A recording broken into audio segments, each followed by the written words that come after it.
Hello and what's up, guys? My name is Tavon and we're back here again for the Hornets Daily channel to give you guys another episode and talking about your favorite team, the Charlotte Hornets, the Queen City, the Buzz City, if anything.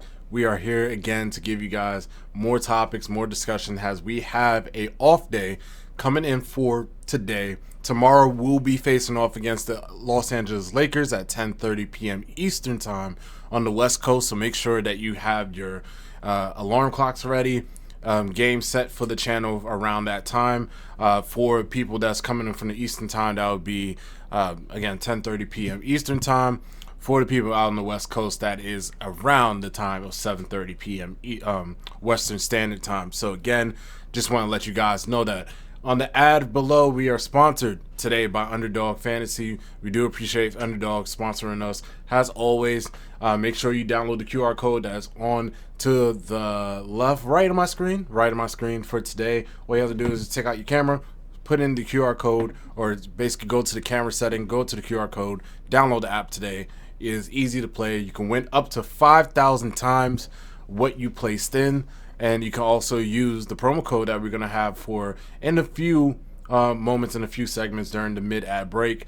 You can use that promo code, get pretty much $75 worth your first play of $5. Once you play in that promo code, we're going to hook you up. And I'm also going to make my picks for today and help you guys out. So again, thank you Underdog for sponsoring. Thank you Fan Art for also sponsoring the video as well.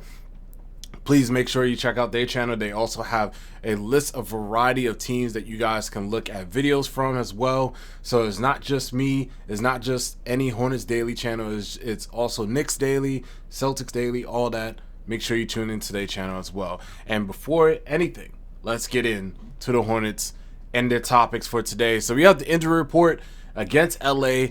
It just came out pretty much a couple of hours ago from when I'm recording right now. I'm recording exactly at 10 p.m. 8:04 p.m. is when the injury report happened. Colin Sexton, Moussa Diabate is currently on the injury report. There's no other Hornets player, so that is a good sign to say the least. For the Lakers, it is Jackson Hayes and Austin Reeves and Abdul Tahiro, which is going to be on the injury report. As of right now, Moussa Diabate is questionable with a right hip soreness, and Colin Sexton remains questionable with a left hamstring soreness as of right now. And it's 50-50 chance that both of them will play in the Lakers matchup. For the Lakers, Austin Reeves will be out, and Arturo Tiro will be out as well. Abdul Tiro will be out as well. Jackson Hayes is currently questionable for this game. So the backup center for the Lakers currently questionable as of right now. Again, with this Hornets team, we could be without Moose, which is a big blow if he cannot play. As I said in the last episode, Musa and the plus-minus rating and the net rating for this Hornets team has been tremendous, to say the least. And him being out of this lineup will really hurt, especially against centers such as DeAndre Ayton, who we need to basically keep off the glass, but also have somebody to provide energy and hustle to make him work for every single board, everything that's out there. So again, kind of hurts, to say the least, if Musa cannot play. Again, he is questionable, so it's still a 50-50 chance, but if he does not play, it's still devastating, to say the least.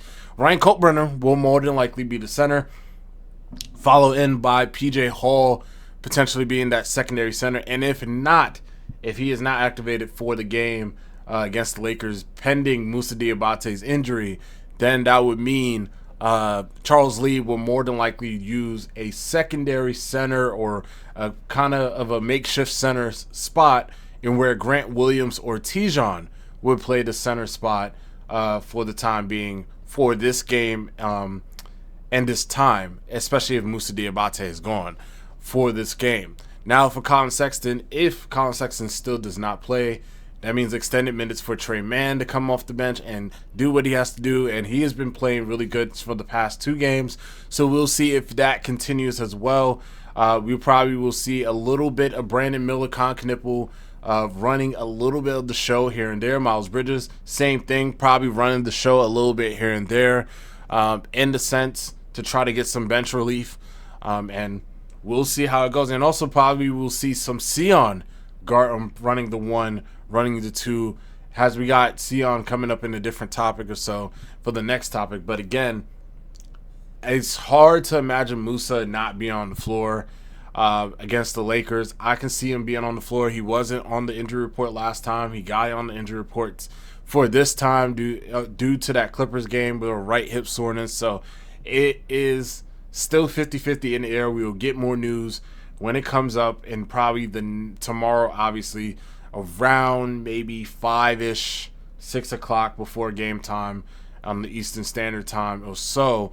And as for Colin Sexton, I do still feel as though that he is not recovered from the hamstring injury, and he is possibly going to be out for that game.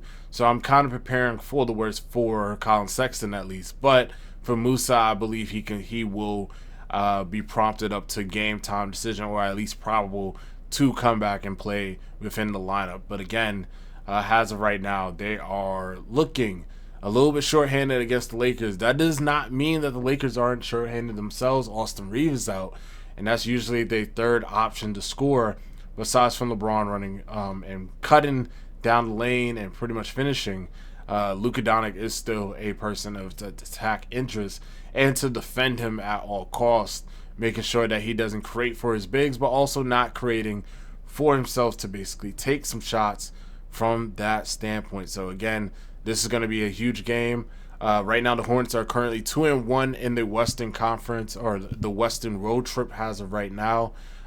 Between those 5 games, their next game is going to be against Golden State. Then following Golden State is going to be against Denver to end off the road trip. So again, really crucial games. Hopefully we can win this one and then move on and face against Golden State in the up and coming days, and potentially win that game as well. So we'll see from there. Our next topic of discussion, Sion James ceiling, thoughts on his progression. Now, this was a topic off the Reddit, the Charlotte Hornets Reddit.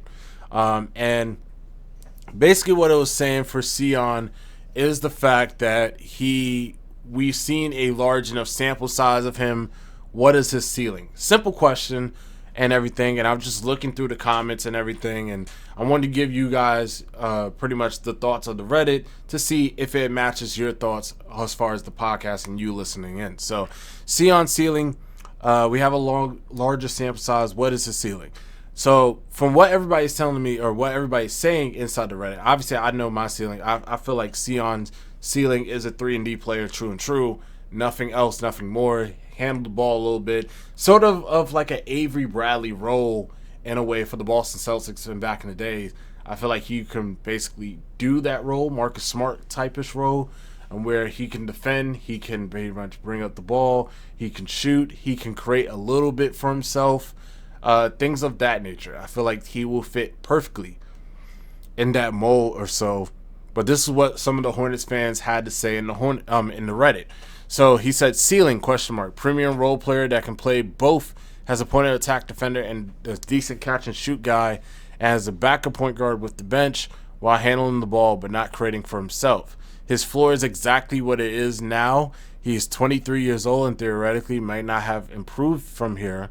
Seemed like the kind of player that will keep learning constantly throughout. Somebody said solid 3-and-D role player. He's good. Very high role player like Lou Dort and Danny Green.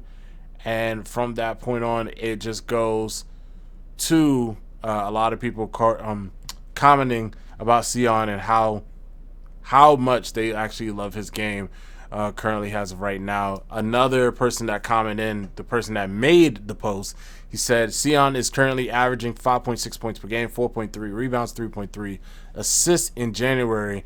I think his ceiling is higher level ball handler and playmaker than your typical 3-and-D guy. His ceiling is maybe like a Marcus Smart type of guy who with a little better shooting. This is a ceiling, of course. That doesn't mean he will reach it to be a starter level point guard on any good team, but he could. And I think some people are discounting the ball handling skills that we've seen already from him. I think he has shown a lot of offensive improvement, and lately, compared to the start of the year where he has been a one-dimensional catch and shoot player. So again, just goes to show a lot of people giving a lot of props to Sion James, to say the least. And I feel like I agree with the sentiment that he is going to be somewhat in that mold of Avery Bradley, Marcus Smart, a defensive guard that can defend at a very high level, also can shoot, but also can create a little dribbles for himself to get out of budges and get out of jams if necessary. So again, let me know in the comment section what you guys think about Sion, and let me know what you think about his ceiling and his progression so far throughout the season for the Charlotte Hornets. We got to add, ladies and gentlemen, we got FanDuel, and I said and I promised that we do have a promo code down below for you, and this is how it's going to go for today. Fast breaks, buzzer beaters, block parties are back, and Underdog is the best place to get all the action. Playing on Underdog is easy. Just pick whether your favorite player will go higher or lower in stats, such as points, rebounds, steals, and more. Get your picks right, and you can win up to 5,000 times your cash. For this week on Underdog, ladies and gentlemen, we got Con Knipple once again coming back into everything. And I'm looking at him for the Hornets versus Los Angeles Lakers game tomorrow. And I'm selecting him for that game. And I'm really, really excited to see how he's going to play in the future time against the Los Angeles Lakers. Now, for the Los Angeles Lakers, if I'm not mistaken, let me see if I can pull up his picks for the night before. I'm pretty sure he's going to have a really good night. Let me see. And from what I'm seeing here from the app, and as I'm tuned into the app, it seems like Con Knipple will have the point value of pretty much higher or lower of 18 points. So I'm looking at higher for Con Knipple. He has reached that mark pretty much 3 out of the 5 last games that he played, especially against Clippers. And he did not hit a 3 in that game whatsoever. I am expecting him to hit at least 2 to 3 threes in that game against the Los Angeles Lakers. The Lakers defense isn't really good. Yes, they blew out the Hawks the other night, but again, they lost to a Sacramento team as well. So again, who knows if they are going to catch fire? Who knows if they're having some defensive roles right now? But all I know is Con Knipple will hit on both. I believe his rebounding at least higher than 5 rebounds, if anything, and at least higher than 3 assists for Con Knipple, I believe. And also, I believe higher than 18 points, if anything, against the Los Angeles Lakers. And hopefully, we can see him continue on. As you see from the last 5 games against OKC, 23 points, 5 rebounds, 5 assists. Toronto, 11 points, 8 rebounds, 3 assists against Toronto. 18 points, 8 rebounds, 3 assists against Indiana, 12 points and 6 assists against Utah, which is a wash game to say the least. And then the Clippers, 18, 5, and 4, one of the most efficient player in terms of scoring. And as you guys know from the previous story or the previous episode, we was talking about Con Knipple and his true shooting percentage. I believe he is going to do something here for my pick, and hopefully I lead you guys into victory and getting some money with Con Knipple hitting the over, or pretty much hitting the higher, if anything. So let me know what you guys think. Download the app today. Use the promo code BasketballFan to score $75 in bonus entry when you first play your first 5. That is promo code BasketballFan. Underdog. Make picks. Win money. You must be 18 and older to play. Let's get it back to the show, ladies and gentlemen. Del Curry jersey is now to be retired on the Charlotte Hornets in the Spectrum Center. A long time coming. I'm talking about a long time coming for Del Curry, the color commentator underneath with Eric Collins. Does a great job basically with the synergy with Collins on the booth. As you guys know from the FanDuel Sports Network in Charlotte, or the Carolinas FanDuel Network, Del Curry has been a long dedicated person to the broadcast. Also with that, 6th man of the year for the Charlotte Hornets at one point of his career. I believe it was in, just going to take a quick little peek at him. And it was a 6-man award that he won in 94. Curry spent 10 seasons as a player as the Charlotte Hornet. And he is spending his last 17 years as the team color commentary. The Hornets will announce on March 19th that they will retire his number 30 jersey up in the rafters. This is what Curry had to say, or Del Curry had to say. When I first came to Charlotte in 1988, the city embraced my family and me in a way that I never expected. Curry said in a statement, "I was blessed to join the organization that believed in me, play alongside with my teammates who who would become lifelong friends and compete in front of the most passionate fans in the NBA. I am proud to continue being a part of the Hornets organization and this community today. Having my jersey retired is an honor, and I never imagined. I'm forever grateful for Rick, Gabe, as well as the entire organization. Charlotte shaped so many meaningful moments in my life, and I'm humbled by this recognition. And then this was an effort by co-chairman and owner Rick Chanel and Gabe Plotkin to grow the connection between the team and community as part of the franchise history. As of right now, Del Curry is a big part of the history. Three-point shooter, Curry was a key part in some of the best Hornets teams, including the 350-plus win campaigns, 4 playoff appearances as well. Curry remains the team all-time leader in games played, and is second in points at 9,839, field goals made, which is 3,951, and three-pointers field goal 329. And from that point on, for a younger generation of the Hornets fans, he has always been an analyst on the broadcast. The jersey retirement will happen during the ceremony and the halftime when Charlotte meets the Orlando Magic on March 19th. So again, Del Curry, great job getting his jersey retired. Should be a good one, especially for the Charlotte Hornets fans that played back. I am actually, because I want to make sure that I got the history right with Del Curry and his Sixth Man of the Year award. I remember he won. Obviously, I know he won it around the time of 1993, 1995. But I am not. I'm just trying to fact check and make sure that I had it correct. Yes, it is 1993 and 1994. So he was the 1994 Sixth Man of the Year. I just want to make sure, ladies and gentlemen. I thought I got my facts wrong. I got it right on the first try. I had to believe in myself. My fault, y'all. But we're back. Don't worry about it. We got it to go. We got our next topic for today. And let me know in the comment section how you feel about Del Curry being retired or getting his jersey retired and honored by the Charlotte Hornets faithful. Let me know in the comment section below. We got our last topic of today. Tidjane Salaün getting an outlook stint possibly in the G League. Question mark. We'll see. Tidjane Salaün outlook this season and beyond, with Tidjane having the first do not participate by a coach decision of the season. The other night, I wanted to know where everyone thinks the future is heading for the 2024 first round pick. So this is what the Hornets Ready person had to say. He's definitely showing improvement in the sophomore season. Is coming back from the G League stint. He looked especially sharp. But the past few games, he seems to regress into rookie TJ. I swear his confidence took a major hit during the OKC game where he had some awful decision-making. Been hoping for a bounce back since then, but sadly he hasn't seen it. And now with Grant Williams and Kalkbrenner coming back, there's even less room for him in the rotation. My best case scenario for him was to keep building off that improvement that he showed and stay productive off the bench. And by next season, he'd be a legit backup power forward for a playoff level Hornets team. Maybe I'm overly negative, but that doesn't seem realistic anymore. And I wonder what his role will be going on the team moving forward. Will Tidjane ride the bench until injury opens up for him to play? Will he again be sent down to the G League? Will a potential Miles Bridges trade open up opportunities for him? Is there a chance for the front office to give up on him completely and entirely by the end of the season? What do you guys think?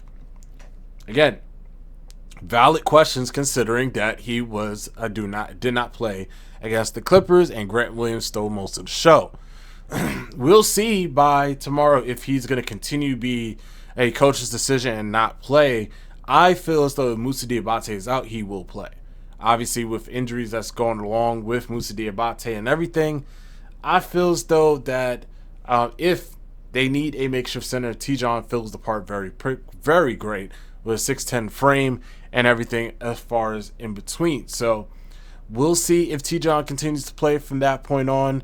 I feel as though that he is not going to play with Grant Williams and Kalkbrenner basically continuously taking his minutes. I just don't see it. Hopefully we can see Tidjane back on the floor, and if anything, if he does need to get sent down at least we can try. At least we can say that Tijon did his job, especially coming back from his first G League stint. And this time he is just needed to continue on and play harder, and hopefully gain another rotation spot back with the Charlotte Hornets if Grant Williams and Kalkbrenner continue to play good, or at least play solid enough. In a sense, also remember, guys, Tijon can also stretch out to that 3 area if needed. And I feel as though if a trade should happen with Miles Bridges or Josh Green or any of the key, I'm not going to say key players, but any of the players that you would seem has a player that can pretty much impact the game at any point, such as Con Knipple, LaMelo Ball, or Brandon Miller, I feel as though that he could slide into that 3 spot, has a backup just in case somebody does get hurt, in a sense. So we'll see. Let me know what you guys think about Tijon and his outlook so far. Do you think he needs another stint in the G League? Do you feel like he needs to remain on the rotation side of anything? And do you feel like he should be getting minutes over Grant Williams and Ryan Kalkbrenner? In a sense, obviously Ryan Kalkbrenner is center, but do you feel like Tijon should be taking some minutes away? Let me know in the comment section below. Ladies and gentlemen, I do appreciate you guys tuning in to the Hornets Daily channel. My name is Tavon. Make sure you go to the Underdog app. QR code is right there. And again, basketball fans is the promo code, just to want to make sure. And once again, ladies and gentlemen, we are out of here. We appreciate you guys. Make sure to tune in to the Lakers game. We're going to be doing a show way before the Lakers game or after the Lakers game. So I'm going to recap everything for tomorrow, get everything out for you guys by tomorrow, if anything. So again, we do appreciate you guys. Have a good one.